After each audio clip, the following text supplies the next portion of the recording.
দেখি ভলুরের বাড়িতে কে আসলো দেখাছি এত কে লাগে কে তুই ভলুরের বাড়িতে এসেছিস নাকি রে? হ্যাঁ আমি এসেছিলাম। ভলুর কে হয় তুই? ওই ভুলু ভাই না। ভাগনা ভলুর মতন তুই আবার টাকা হ্যাক করে দিস না, লোক কোম্পানির লোক বলে কেউ ফোন করলে উঠলি তো? যে কোথায় যাবে এখন? ওই কিছু মাঠে যাই তুই। কিছু কিছু করতে যাবে? হ্যাঁ ঘমা টমা কাটবো। তোর নাম কি? আমার নাম ওই রাহুল। রাহুল?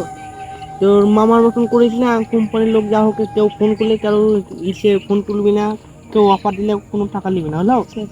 তোর মামা যেমন 2 লাখ টাকা নিয়ে এলেছে কোম্পানির লোক, পাগলা ছিল মতন। তোর মামাকে কম গাড়ি দিলাম না, আমাকে 14 বার সকাল থেকে ফোন করে জানিস, তোকে বলেছে? আমার তো বলিনি তো, আমি ওই মাঠে আসলাম এখন। তুই যা বাইরে যা। ঠিক আছে। হলো তোর মামা ছাড়া কিছু বলিস না, চল বাইরে। রাকেশ স্যারের বাড়িতে কে এসেছে, ওর অ্যাকাউন্টটা গার মারতে হবে, ওর অ্যাকাউন্টটা জানতে হবে কি নাম আছে। আজকে সন্ধ্যাবেলা ভিকার এসে যেতে হবে, তোর অ্যাকাউন্ট নাম্বারটা জানতে হবে, দিয়ে কালকে অ্যাকাউন্টটা সেভ করবো, দিয়ে হ্যাক করবো। আমার নাম হচ্ছে মাস্টারম্যান। হি হা হা হা হা হা হা হা হা।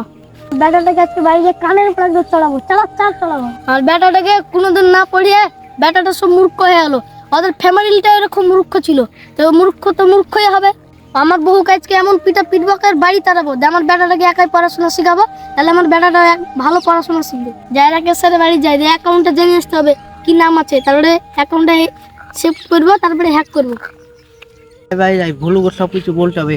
তোর ভাগ্নে এসে তো ভাগ্নেটাকে তোর সাবধানে রাখতে হবে, না তো বাল কোম্পানির লোক করলে তোর মতন বারা করে দিবে, কাজ করে দিবে। যাই বলে আসি যা, 2 লাখ টাকা লোন তুলে যাবে আবার বুঝবি। আমার উপর দিয়ে কে আছে কেউ জানেই না, আগে আমার উপর দিয়ে ঝড় যাবে, তারপরে আমার দাদার উপর দিয়ে ঝড় দেবে। আগে আমাকে ধরতে পারলে আমার দাদাকে ধরতে পারবে, আমাকে যদি না পারে তো আমার দাদাকে ধরতে পারবে না। আমার নাম হচ্ছে মাস্টার মাইন্ড। আমার উপর দিয়ে আমার দাদা আছে, আমার দাদার নামটা কেউই জানে না। আমার উপর দিয়ে সব ঝড় চলে যাবে, কিন্তু আমার দাদার উপর দিয়ে আমি যেতে দেবো না, আমি যতদিন আছি বেঁচে।